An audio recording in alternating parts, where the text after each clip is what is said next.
Oh.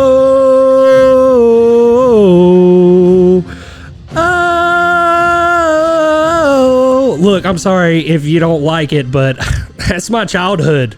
All right, it's the Tomahawk Chop, and we are back chopping it up right here with your boy Chandler Wilkerson. And guess what, people? I've got a co-host today. This man saw it through thick and thin with me last season. This man, I jumped into his arms at the Taco Mac in Noonan, Georgia when we won it all in October. Please welcome Connor, the con man, Landreth. What's up, guys? He's really excited, but he's also really nervous. First podcast, so y'all just gotta bear with me. Bear with him. But we got a lot of stuff to talk about. This man is just as big of a Braves fan as I am. Maybe not for as long as I've been, but that's okay. I've been a Braves fan my whole life. In the past couple of years, I've been following just about every game. He's been really detailed. The restaurant life for you. Exactly. That's what happens when you work all day. You just have to look forward to the Braves game. Yep, exactly. So we're going to get right into it today. The reunion tour, we talked about it I talked about it on my last podcast, episode 3. We were talking about the Giants and the Dodgers coming up for this home series, for this big homestand, 7 games. And first up were indeed the Giants. Man, it was good to have Jock Peterson back in Atlanta, wasn't it?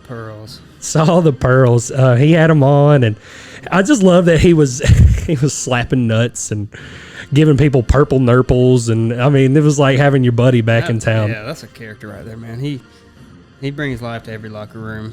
You can just tell. Yeah, definitely. You can also tell that everybody loves Atlanta. Just the atmosphere and the fans and the coaching. He's only there, half a season?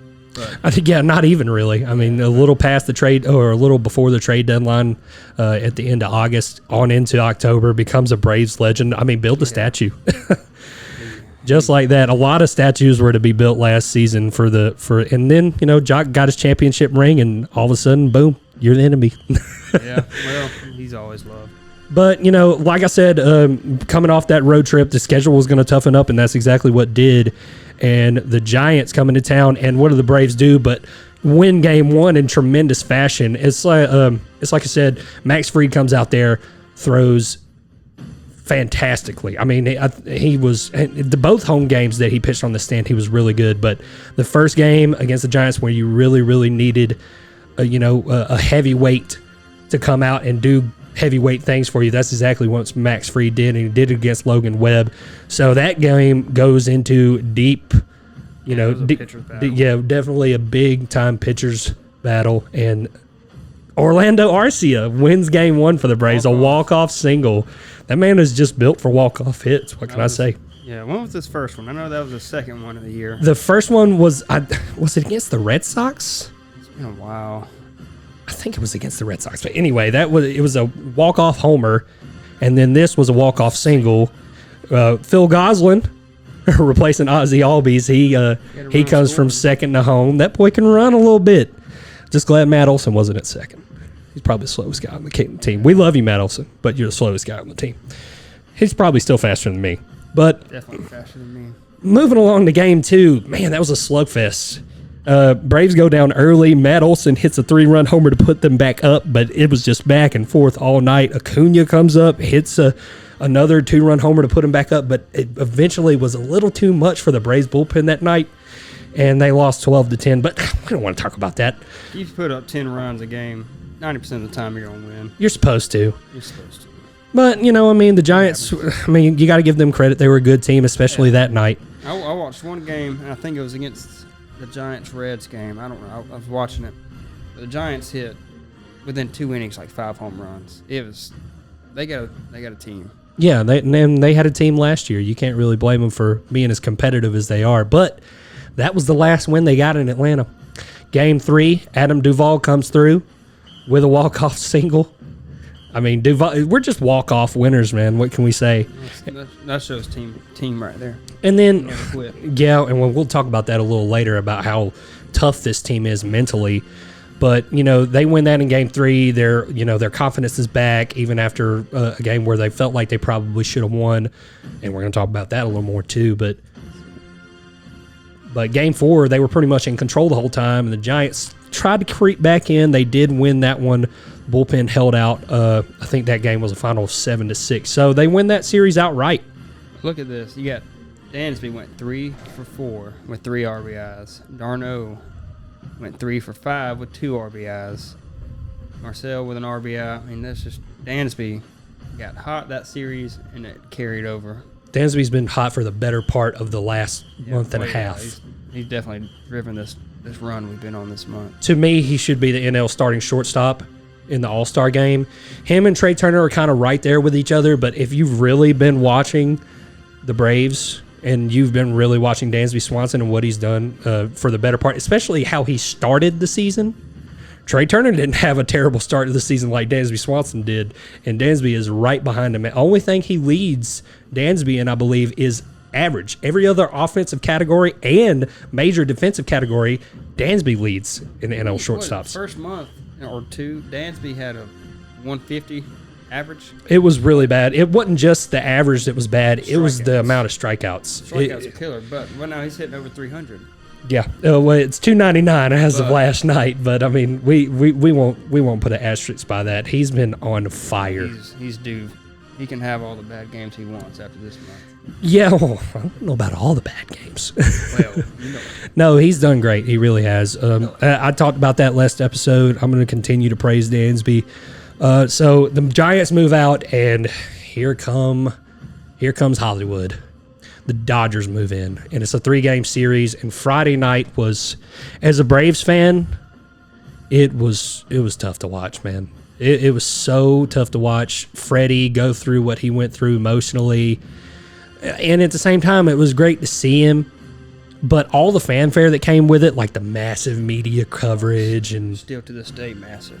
Almost a week later. Yeah, and we'll talk about that a little bit more as we go along too. But because this stuff is still developing even after Freddie leaves. Some of it to his own doing. But Friday night, Freddie steps in, gets a massive standing ovation, gets like a tribute video that I watched that I wanted to cry. I had some emotion when I watched it too. Lots of emotion. I was working that night and everyone was like, Chandler, are you really going to cry? I'm like, screw you. Yeah, I mean, it was touching. I didn't watch it, honestly, until this afternoon. I finally found it and watched it, man, and it was nice. And I watched this press conference, and it definitely made you feel some emotion. I hate how it turned out, but people were trying to tell me it was crocodile tears, like he was putting on a show. I'm like, dude, he genuinely cares. If you watch that press conference, that was no ploy or that was genuine. And not only all that, after the video, after the ring ceremony, they let him talk to Atlanta. They let him talk to the whole crowd that night.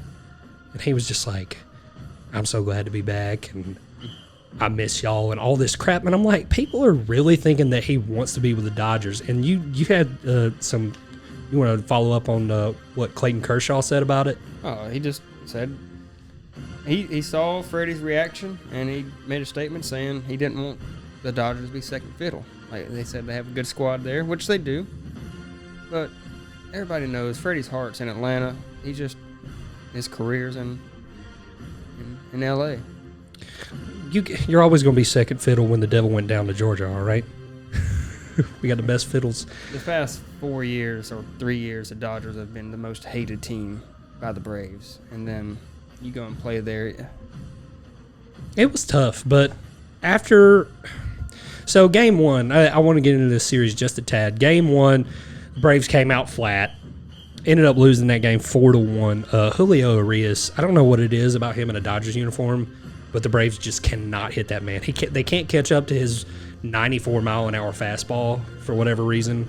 Just can't touch him. He's good. Anybody with that Dodgers uniform is a little intimidating. Look at Kenley Jansen. Yeah. I hate that he's on a 15-day IR now, but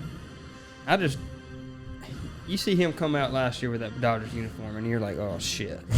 Oh, crap, whatever. But I just don't feel that when he comes out with the Braves. I love him, and he's great.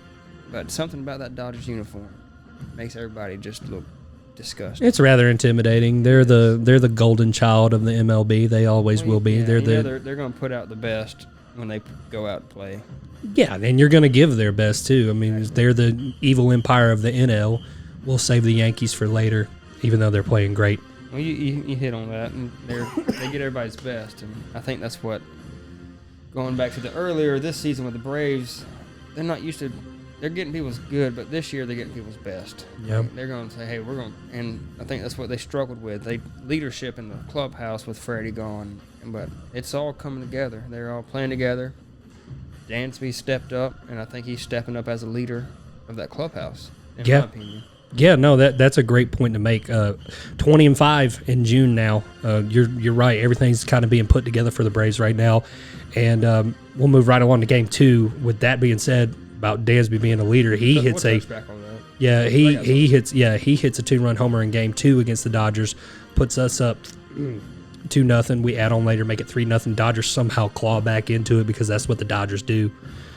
Freddie Freeman comes up with the bases loaded against Will Smith. My boy, Will Smith, strikes him out. We got to love that. And then our least favorite / most favorite Brave, Marcell Ozuna, steps up to the plate, hits a 2-run homer, the eventual game winner. Braves win 5-3. And then we move to Sunday night, which the game, I just so happened to be blessed to be at that game.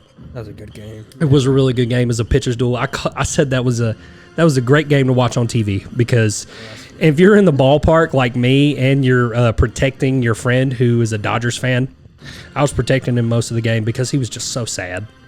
So sad for 8 2/3 innings. Kenley comes out, gets strikes out the first 2, and then here come the bloopity bloops. 2 outs, bottom of the 9th, and then the bloop and a blast. Yeah, I mean, you got to love it. That's how part of baseball, baby. Yeah, that baseball. Baseball, baby. That's what we say on when we're playing MLB The Show. That's a great game until it ain't. But that, and then Rob Manfred ball strikes again. The Braves almost seem to never be able to win an extra inning game with the whole toot and runner at second, nobody out thing. So, all right. To clarify, I know they did away with it starting next year. Yeah. Then I read something where they went back on that. So is it or is it not going away next year? As far as I know, it is. But either way, it's not going to be here for the playoffs, so I could really give a damn. As long as it ain't here in the playoffs, I'm fine. So I hate it, but okay, they don't do it in the playoffs. That's yeah, they don't do. They shouldn't do it now. Yeah. But I mean, they want to keep games short for all the people who have to be in bed. Hey, I had a 7 a.m. meeting and I did not. Well, I was up at 7 a.m. preparing for that meeting, but I did not get home that night until 1 a.m.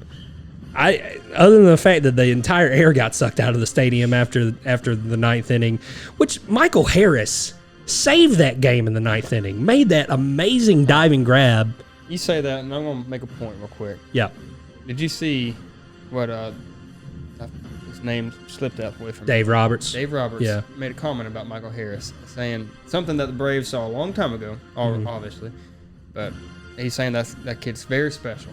I mean, he's going to have a very good career. That's coming from Dave Roberts. I mean, he could buy whatever he wanted.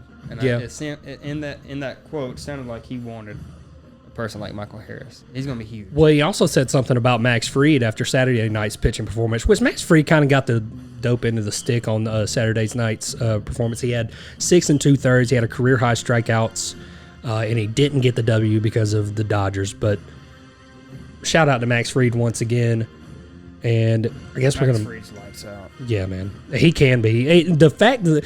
I think Dave Roberts said it was how he can effectively get through a lineup 3 times, which is so rare these days. He can get through a lineup 3 times, go 7 innings, and it's almost effortless to him. He's a lot like Greg Maddux, Tom Glavine, the old school. He's not throwing it by you. He's not throwing 100 miles per hour. Yeah. But everything he throws is precise with movement. It's a pit. You don't really see that. It's a dying breed in pitching, but it's going to have to come back. It will. But everybody's so flashy with 100 miles per hour, 102, and then just an average curveball. But they can throw it with that fastball. Yeah. He's an all around, and so is Soroka. And Lord, I hope Soroka comes back. I said that on my last podcast. If Soroka comes back and looks anything like the pitcher he was in 2019. The league's going to be on notice because the Braves are probably going to have one of the best rotations that they've had in a long, long time, and that includes the 90s. Yeah, that's exactly right. And good thing about Soroka's injury, it's his leg, not his arm. So his arm should be fine. as long as he can have that plant, I guess. Not 100%. Probably got some soreness. I haven't heard many updates on it since then. Moving right along, this is the real weird part about this entire Freddie thing. Yesterday, fast forward to yesterday, he fires the reps that handled his free agency and his move to LA.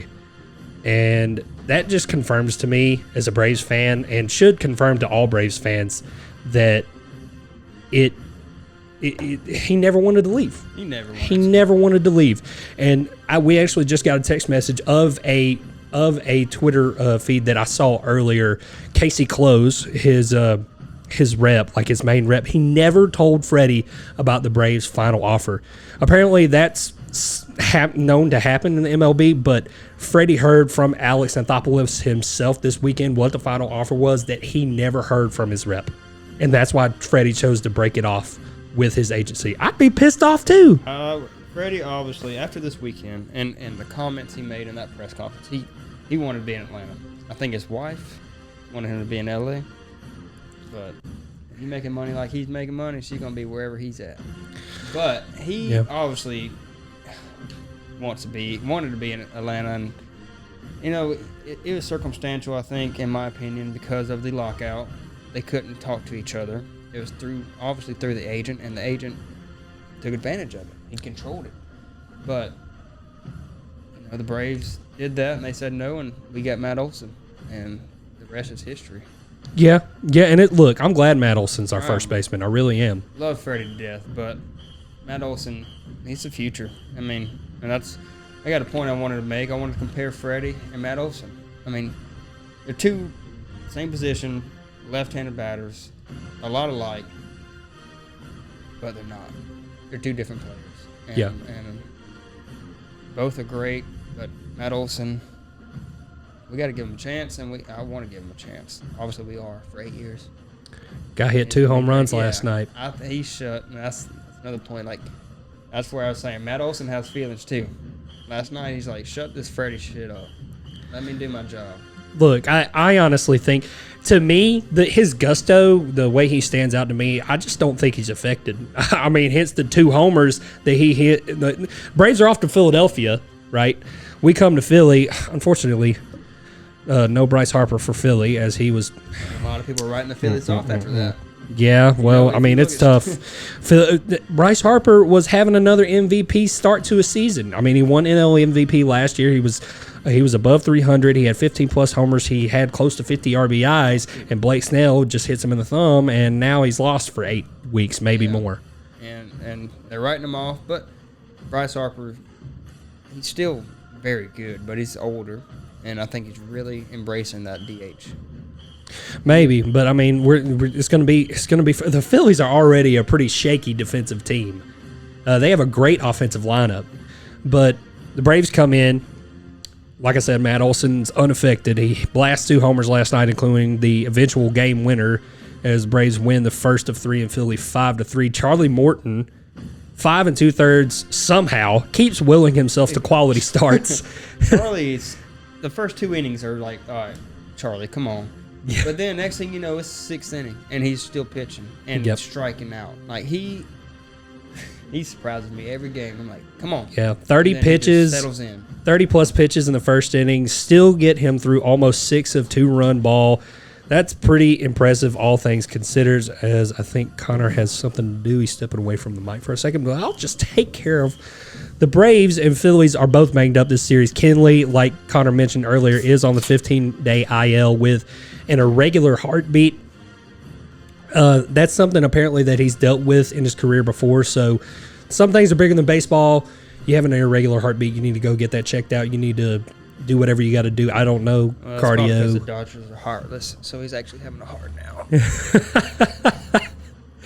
The heartless Dodgers bringing old Kenley down. But 15-day IL for Kenley. Hopefully he will come back healthy. We wish goodwill toward him. And Ronald Acuna Jr. still receiving treatment in Atlanta for a bruised foot. And like I mentioned, Bryce Harper was still banged up by the thumb. Tonight's matchup, Right before it's going to be a 7:05 first pitch, we got Kyle Wright looking to get back into his April form. He's been good, but not as good as he was lately. His last, I think, 5 starts, he's got about a 4.01 ERA, which is, it's good. It's not terrible, but Ranger Suarez will be his bump mate on the bump for the Phillies tonight, who the Braves have hit well. His start against the Braves on May 25th, he went 4 1/3 inning, 6 hits, 5 earned runs, a homer, and 4 walks, with 4 strikeouts mixed into all that. So the Braves have hit Ranger Suarez well, especially on his last start. And the Braves are going to trot out there and see if they can win this series outright in Philly today. Ranger's one of those guys he might get you the first 2 at bats, but if he's still out there during that 3rd trip to the rotation, through the lineup, he's getting. There's going to be a home run hit, I guarantee. Yeah, he's one of them guys he's kind of a control master a little bit. He doesn't have that super plus velo that a lot of these guys seem to have now. So if his breaking stuff isn't all right, he can get himself touched up. Actually, his numbers on the year, I believe, let's pull that up real quick. He's 6-4 with a 4.23 ERA, which isn't bad. He's got 72 innings pitched, 57 strikeouts. Wow, I didn't know he just debuted back in 2018. It feels like he's been in the league much longer than that. He's younger, but yeah. So, has he been with the Phillies the whole time? Let's see. More with a name like that, he just needs to go ahead and sign with Texas. No, I can't. Oh, career right here. Yeah, all 5 seasons with Philly. So he's still in probably arbitration. Could be. Could very well be. Well, Connor, you got anything else to say, man? This is pretty much where we wrap things up for the podcast, and we've gone longer than any episode that I've had yet, and this has been wonderful. I got some stuff. I got some questions. I got some points. Okay. Ask away, baby. That's what I like to hear. Since Freddie's return, the whole nation's talking about it. The whole baseball nation. I want to get the host, Mr. Chandler Wilkerson. That's me. I want to get his opinion. Let's compare, ramble, Matt Olson, Freddie Freeman. Let's go. I talked about it a little bit.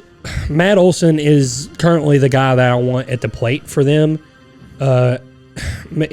His glove has been good, but I feel like Freddie's glove was better.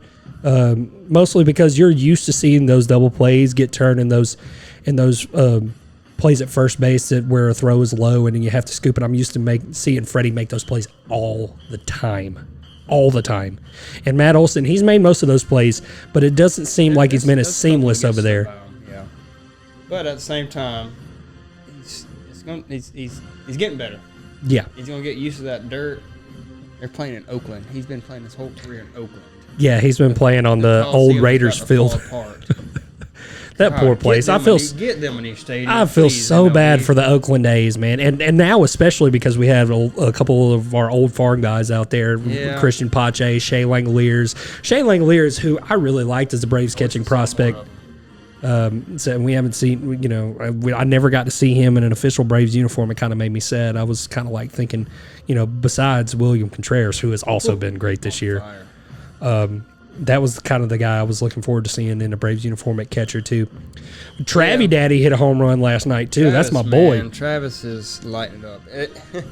With William and Travis, it's like, who do you pick? So that's where leads me to my next point, because Travis is a starting catcher. Yeah. William fills in, gives Travis a break. But for the DH position, you got Ozuna. Yeah. Yeah, he's going to hit you a home run and maybe win the game in 1 or 2 games. But would you rather have Contreras or Ozuna? Right now, out of necessity, I want Ozuna in that DH spot. Simply because Eddie Rosario's about to come back. He's on rehab assignment. He hasn't been great at the plate in his rehab assignments, but you can tell he's seeing the ball better. I think he's got a couple of walks mixed in there. He's 3 for 14 in his few assignments, which, he's got 5 strikeouts, but he's also got some walks mixed in there, which clear to me, he's seeing the ball a little bit better. I hope so. He got damn asshole. Yeah, it couldn't have been much worse, I don't think. Yeah. Freddie went through that same thing a couple years ago, though, where he had to wear glasses. Yeah. Until he got the contacts up, and now he's obviously strictly contacts. But yeah, it'll come. They'll get him right. Yeah. Where we at?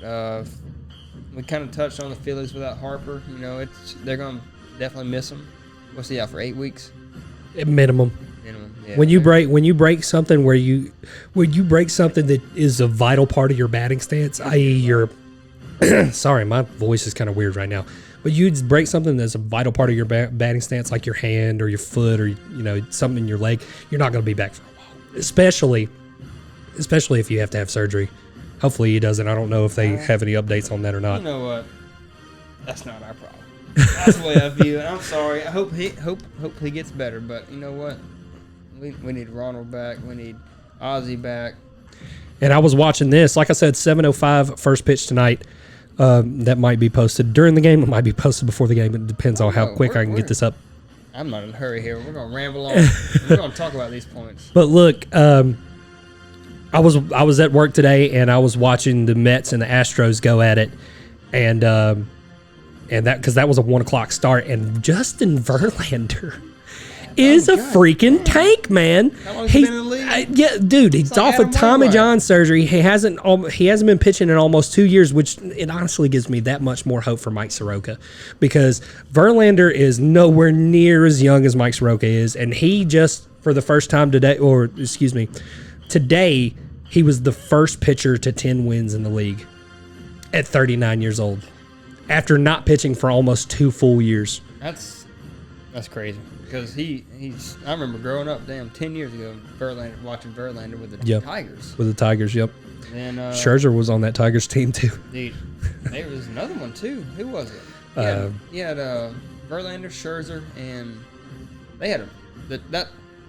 I know what you're talking about. There's a picture with all. Yeah, I can't remember the third guy. And it was like, why would they get rid of him? Yeah, because they went all in for that World Series, and that they couldn't win. And I like the Dodgers, man. I mean, not the Tigers. I like the Tigers. Detroit. I'm sorry, I was thinking D's, but Detroit's got a great stadium, man. It's a little older, but it's still a great stadium and a good city. But you touched on the Mets losing. That's 2 games in a row. Yeah, Mets lose 2-0. Crumble.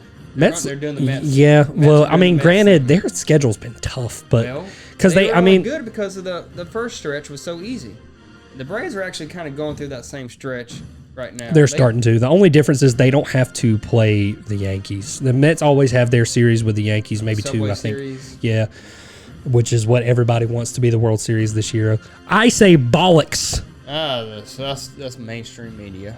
Braves and Yankees World Series would light shit on fire. All right, did you go back and watch the games, the viewings of Game 6 of the World Series versus Game 6 of the NBA Finals? Did you see that stat? Yeah, I did. I did see that the Braves and Astros had more viewers than Game 6 of the Finals this year.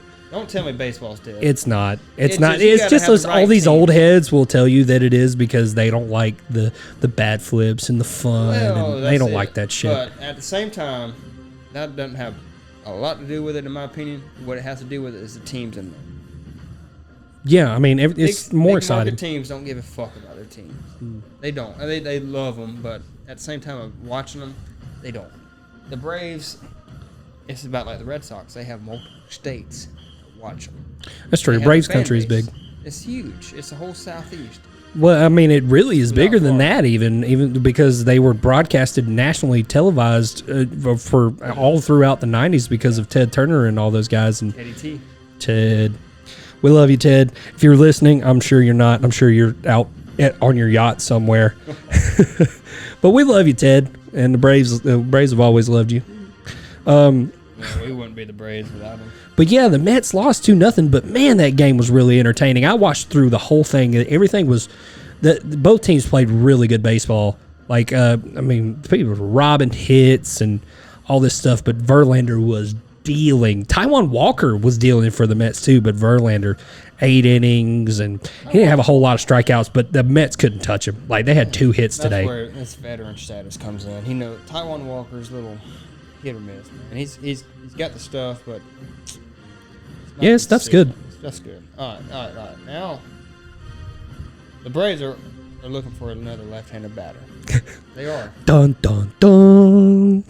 They are. And, hey, Alex Anthopoulos did say he was looking for a left-handed batter at the trade deadline. Freddie. No. Yeah, well, I mean, look, that's a huge long shot. That is like in the perfect world. But Freddie would have to own up on his mistakes and be like, look, I'll take half of what I'm supposed to get. I just want to be there. they're not gonna. The Dodgers aren't gonna get market value for him. I don't think. I saw, I'm in this Braves Tomahawk Facebook, talk. Tomahawk talk, and it's getting out of hand. But they were like, just go ahead and trade Matt Olson for Freddie Freeman straight. No. Up. I'm like, no. No. Get the heck out. Shut up. Get out. Yeah, don't say stuff like that, man. We'll give you Ozuna. Actually, one of the admins put on there today. He's like, I'm not accepting anything about FF. Dang. And they're like, and that's what. Let's go. Yeah, no, I'd love to move on. The only reason I'm really reporting on this is because I want to get. He just came back to town. Well, one, I wanted to get my opinions out there because, I mean, it's very clear to me that he never wanted to leave because they didn't tell him the final. Did you know why they didn't tell him the final offer? Because they knew he would accept it. Well, and I saw this when he signed the. Yeah, he got the 6 years and what, $10 extra million? Yeah. All that $10 million is going to taxes, if not more. Yeah, a lot of it. He would have made so much more money here. The AAV, which I'm not sure what that stands for, but the AAV value of the Braves contract versus the Dodgers contract that he signed was like $28 million for the Braves and like $27.5 million for the Dodgers. But his wife was at home, so she's happy. Happy wife, happy life, I guess. But he was in tears the whole weekend, so I don't know. Poor guy. Poor Freddie, bro. Poor Freddie. He's a good guy. But you know what? He's tearing them down from the inside. Braves in 6. Yeah, we just planted a mole. That's what it's all about, baby. You have any other questions, bro? Yeah, I got some shit, bro. Yeah, let's run through them. All right. Oh. Because I only have so much of this Tomahawk chop. Just restart it, bro. Nah, you want to have a guest on here? We're gonna look, talk. no, we can talk all you want. It's just going to take me forever to edit this shit. It's all right. We'll have it up about halfway through the game. Not at the beginning. Maybe halfway. We'll have it ready. Yeah, Matt Olson will probably have a homer by the time this goes up. Austin Riley still leads the team in homers at 18, even though he's kind of like been hit and miss lately. This is something that I actually tried to post, and I went on a rant on Tomahawk Talk because sometimes I'll stay up late and I want to put my feelings have out there. A couple more drinky poos. Legally speaking, I don't know what you're talking about. But no, just kidding. But this is going back to the off season, after the World Series, before the lockout ended. Mm-hmm. I saw multiple reports of the Braves trying to get Matt Olson in case the Freddie Freeman deal didn't go through. Yep. Like I saw that. I saw those reports too. Yeah. Like 2 or 3 months before anything happened. This was probably still during the postseason. So then the Freddie thing falls apart. Now it comes out that it's because of his agent. But then the Braves already had it in lock. They knew they're getting Olson. That deal had been done way before it got done. They had probably had conversations with him. Definitely, they had an idea who and what. But then, because who else are you going to get to replace your all-star first baseman? That's obviously Lagrange. Atlanta's thing. They're going to have an all-star first baseman. But when all that went through, Freddie left. Matt Olson came in. Everybody was shocked. These true Braves fans were like, "What? Freddie's gone?" But for someone like me and Chandler that read this Braves every day, like we know what's going on. I check my Twitter like the Braves from the morning paper, exactly. baby. I mean, we honestly live the Braves. We work, we keep up. But everybody was so surprised, and that's what I have wrote right here. True fans might not have noticed the possibility / readiness of the Braves front office. They were ready to make that move. Yeah. And they did. So honestly, in my opinion, if you didn't know that was a possibility, you're not a true Braves fan. Yeah. It was everywhere. Someone said, because the whole thing was that they gave Alex Anthopoulos the ultimatum, like, well, you're going to come back with a better offer in 24 hours or we're going somewhere else. Yeah. And he, I saw this picture today. It said, Alex Anthopoulos said, they said ultimatums are like assholes. I don't tolerate them. I don't tolerate them. Double A is the best thing that ever happened. He's coming up for his contract's ending next year, I think, right? Yeah, Braves have a lot of work to do this offseason, and Dansby Swanson honestly should be first on the list right there now. There we go. So Dansby has the same agent as Freddie. Yeah, Do you think? And I know what I think. I know what I think, and it's coming. It is coming. Mark my words. Dansby's about to fire his agent too. Connor said that, but it's coming. Dansby looked at Freddie as a dad, like an idol.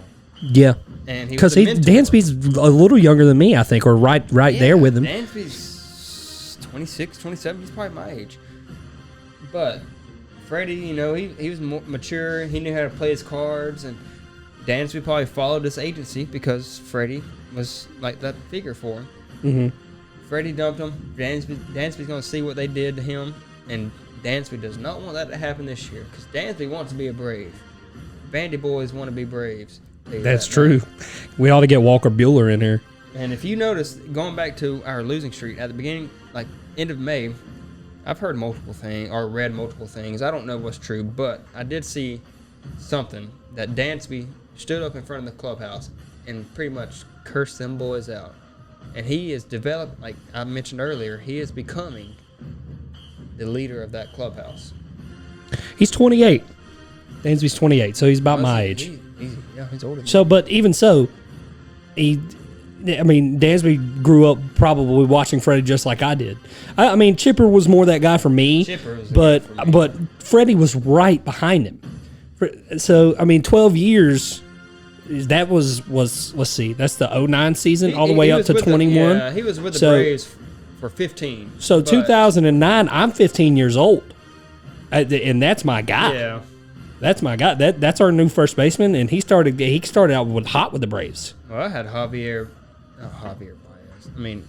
Lopez. My mom. Glavin, John Smoltz. Shout out to Mama if you're listening to this. Javi Lopez was her boy crush for the Braves. He's a cutie. But I had their posters all over my room growing up. So, like, yeah, Freddie, I technically, yes, I grew up on Freddie later in, like, high school, college years. But when I think of childhood Braves, it's Chipper, Javi, Tom, John. Yeah, those were the guys. Tom Glavin. John Smoltz, not Tommy John, sir. But, I mean, those were the guys. He said Tom and then John. Even Rafael Furcal, Gary Sheffield, before he. We used to make fun of my cousin because Rafi and him looked so alike. We used to say that was his daddy. So, Rafael Furcal, if you're still out there, you might have a son you don't know about.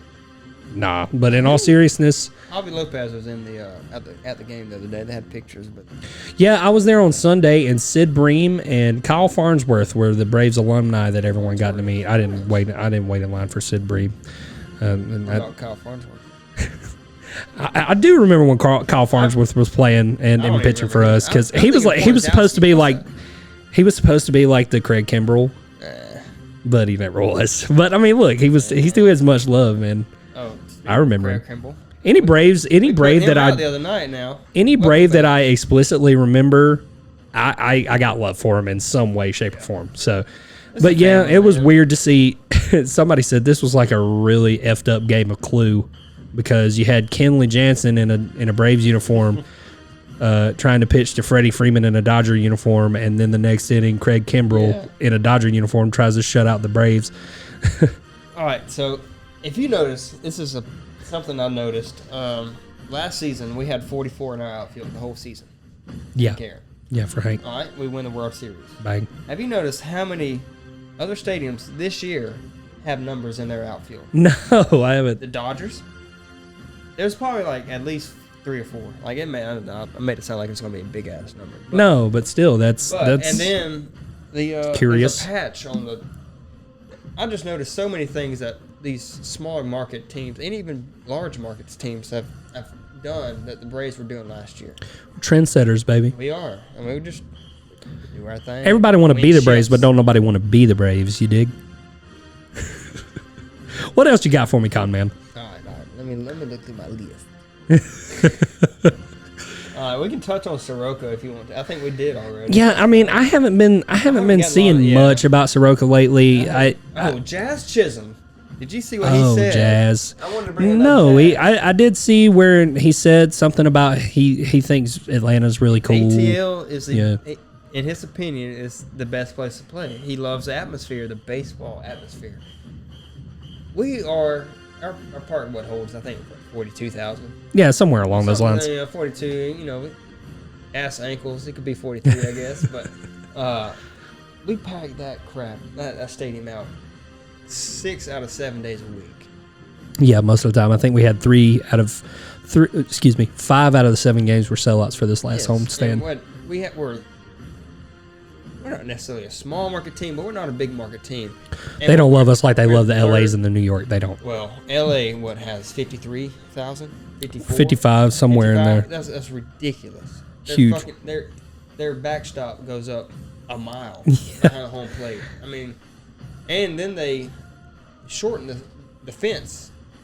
No, they shortened the backstop and added more seats behind home plate. But then they added the rafters on top. Yeah, they add a lot of stuff to Old Chavez Ravine. And then obviously Yankees and all that. They probably hold 48 to 55. I mean, for a small market team, we're third in attendance. Yeah. Top 5. Honestly, for me, that was to be expected. I mean, you're just coming off of a championship season. There's going to be more people on the bandwagon than they. I just saw that Dansby Swanson's first name is James. Me and Dansby have the same first name. I knew I had some kind of connection with that man. Dansby, if you're listening to this, we have the same name. James too. We have the same name. I know that's not uncommon, but we both have the same first name, and we both go by our middle names. I'm just saying, bro. We're homies. You just don't know it yet. They definitely do not have the same hair, though. Come on now. I got a flow. I just don't let it grow. You got the flow, just don't let it grow. Damn, I had a point I was about to make. I'm sorry. I didn't mean no, you said that this year was expected because we came off the World Series. Yep. But the reason we made those moves last year was because of our attendance. Double A said, all right, we got the fans. Let me make some moves to try to get us in the postseason. Mm. And people don't realize that. People don't realize that GMs pay attention to stuff like that because that's cash flow. They don't. Well, they ain't just thinking of it like that either. They're also thinking like, man, we have this element. We should build on that. Try to get more exciting players. That way, the crowd will be even more excited than they already are. And then, I mean, it'll be that much more fun to come to our games, and it'll be that much more of a motivation for our players and our team and our organization. I mean, the whole Jose Soler. Yeah, he's a Jorge Soler. Yeah, whatever. Soler. He's a beast. Connor knows what he's talking about, y'all. I swear he knows. I'm terrible with names. You can tell me your name in person, and then 5 minutes later, I don't know it. But then Jock Peterson, his personality and his locker room presence was, and the way he interacted with our bullpen, that was the reason we won the World Series. The Burgundy boys. I mean, they were on a plane or bus, and he was sitting with the bullpen, mm-hmm. and he said, if we win the World Series, it's going to be because of you guys. And it was. The night shift came about. We didn't have the night shift all season. We had them, but it wasn't the night shift until the playoffs. Start your own wine club is the moral to that story. Oh, they did have a wine club. Yeah, right. the Burgundy boys, him and Luke Jackson were the guys on the team that were really into red wine, and everyone else wanted to drink beer and liquor and stuff, apparently. I'll drink all of it. I asked Will Smith about it, and he just chuckled. But so, yeah, have you mentioned that? Will Smith comes into our restaurant. Yeah, baby. Carvelo's Pizza, Hogansville, LaGrange, Noonan, and West Point. Will Smith is a Noonan native. He comes to our, mostly during the off season. The man's busy, clearly. A little busy. But he comes into the restaurant, and he was on a show that we made, and man, it was so cool to get to meet him and talk about. I mean, it was like talking to your buddy, man. He's just a regular.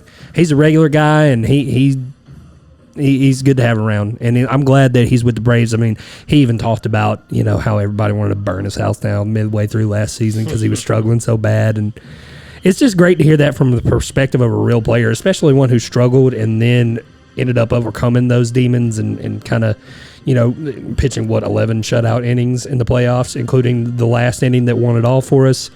It's such a very unique perspective to get. And for me to kind of, also, that man does not like Juan Soto. Juan Soto. He's not a Juan Soto fan, which honestly I get, especially if you're a pitcher, and especially if Juan Soto has your number, which I guess him and Juan Soto's kind of gone back and forth. But yeah, Juan Soto's probably a pretty frustrating guy to pitch to.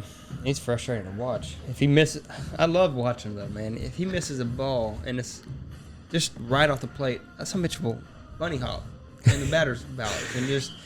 Like he sees it and he wants to hit it, but he knows he wasn't. Nothing quite like the Soto shuffle in all of its forms. I got a couple more. I got just a few more points, and we'll run through it, man. Wrap it up. All right, but the through this lineup over this month, obviously when the first 2 months they wanted Matt Olson to hit the Freddie position, number 2, which I never. Yeah, it worked for Freddie. Don't get me wrong, but it didn't work with Matt Olson. Yeah, it was a good idea. It was a good idea to move him a little bit further down in the lineup. But that leads me to I want to talk about the lineup through this win streak. Darno has been shuffled up and down. Matt Olson has found his spot between 3 and 5. Yep. Dansby's not hitting 9 anymore. He's hitting 2 with Acuna ready. Yeah, Acuna's been out. He's every game. Acuna's not Michael Harris hitting 9, so it's pretty much like a leadoff at 9. Acuna, Dansby, Matt Olson, Austin Riley, Ozuna. This lineup from top to bottom. There's not an easy out in it. No, not right now. Every inning you got. Even with it, this is without Albies and Acuna. Yeah. There's still not an easy out in there. You could maybe argue that Phil Gosselin is kind of an easy out, but even his numbers at AAA this season were pretty good. He was hitting above 300. I didn't really watch a lot of them yesterday, but the Ford. What's the Ford? Oh, yeah, Mike Ford. Apparently he's found a good mesh with the hitting coaches in Atlanta. He's helped find out some stuff about his swing that he had not known before, which is just Matt another. Olson with his swing, he worked on it and changed it up in Oakland. Yep. And they're still tweaking with it here in Atlanta. Yeah, I've noticed his kind of like weird. He's obviously swing. Weird. Yeah. No, I mean his stance is still there, but I can tell he's kind of like at least before he goes through his timing mechanism, I can tell he's kind of holding the bat a little bit closer to his chest than he normally would. Yeah, and he loves that high and tight fastball. That is Bing bong. Bing bong. What's Oh, hold on. Wait, hold on. I have it on the soundboard. Oh, maybe I don't. I think I lost it, but I had the Coach Kenton Murphy. What's the Braves announcer that? Oppo Taco. That's what he likes. Oppo Taco. All right, I'm gonna end it with this. I think I'm done. Let me just go through my notes. Okay, buddy. I'll mention this. Chip's pimp suits. Yeah. Chip. That man is a classy man in that booth.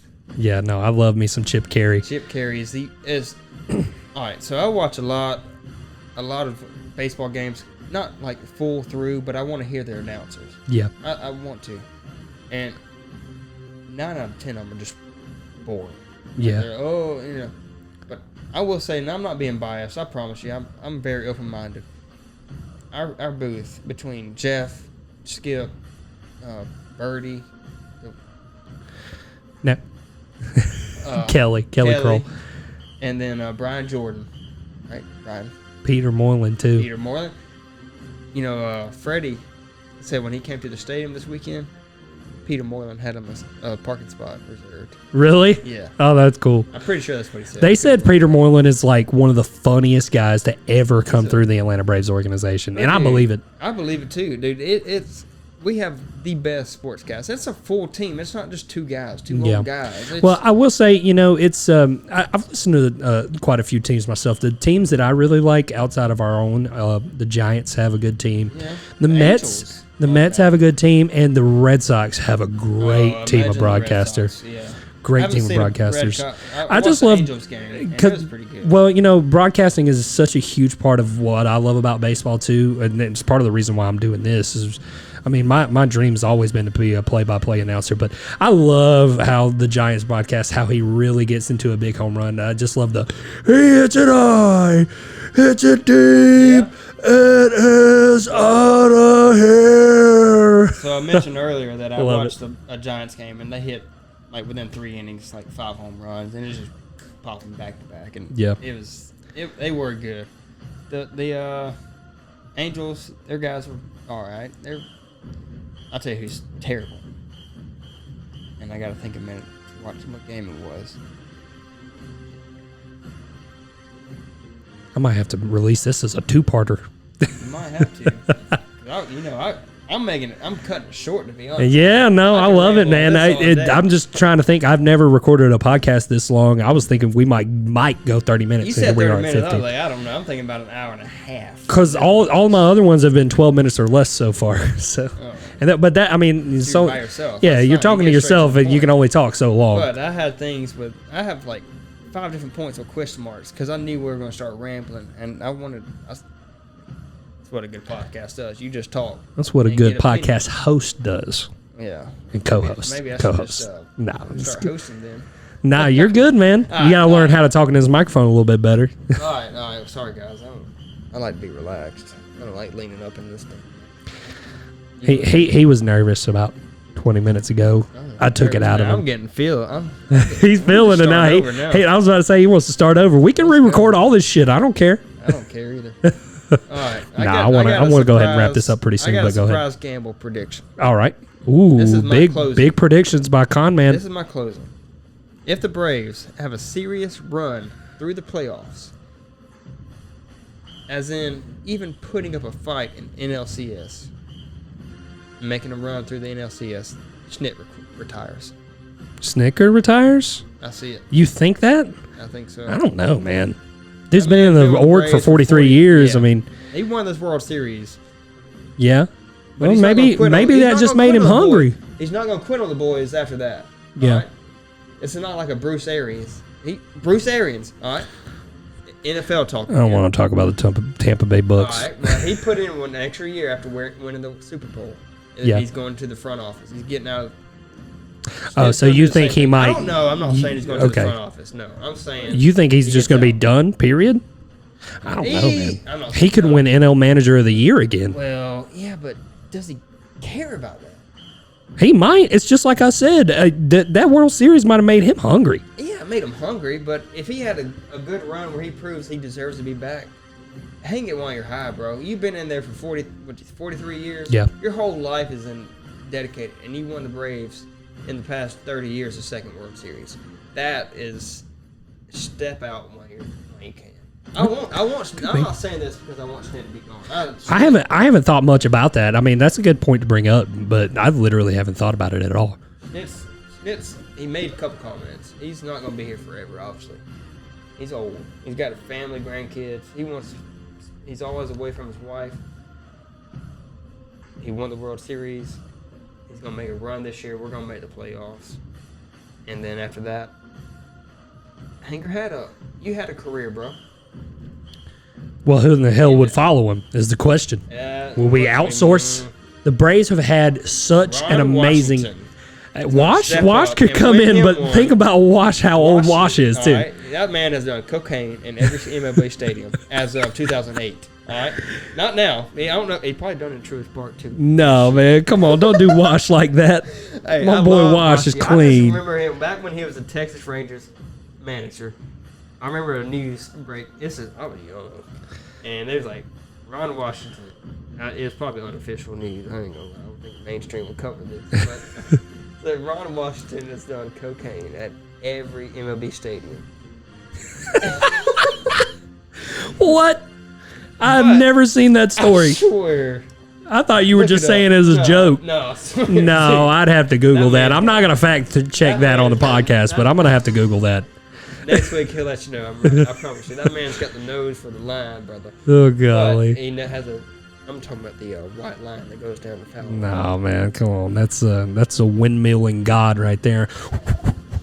All right, what about last night? He told RC to stop. RC said nope. Went around him and scored. Well, look, if at that point that's on you. It's the player's discretion. You get thrown out, you're gonna get chewed out. Yeah, but he didn't. He got a high five from Snit. Look, we all know Wash turns it on in the playoffs, man. I want Wash.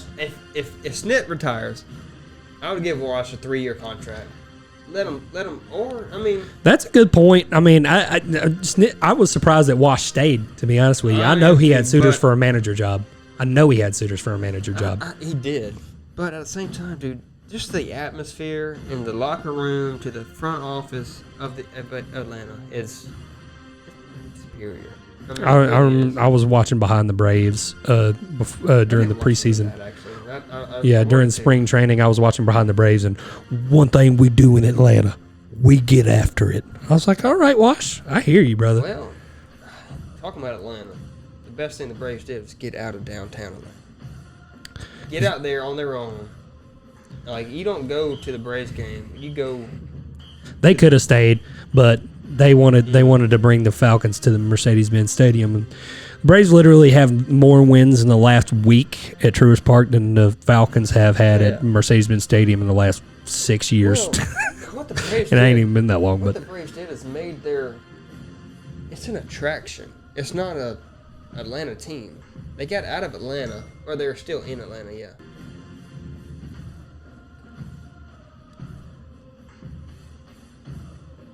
Not gonna get this up. Not gonna get this one up by first pitch, but that's all right. All right, I'll wrap it. We just rambling. I knew we were gonna ramble on.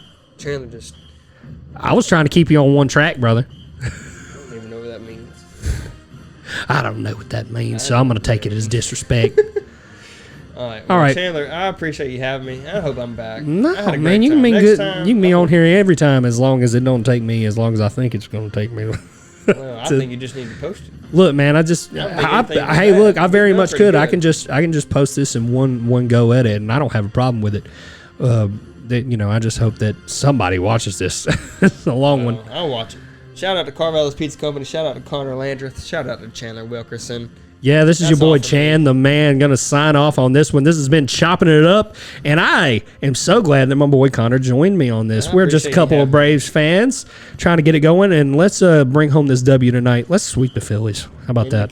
Got the Cardinals coming up, and then we got the big bad Mets. Ooh. So, yeah, after that, the Mets come to town after we wrap up this, I believe, 7-game road trip. Or it could be 6, but... All right, we are gone, people. Chopping it up. Come see us next time, and we will see you later.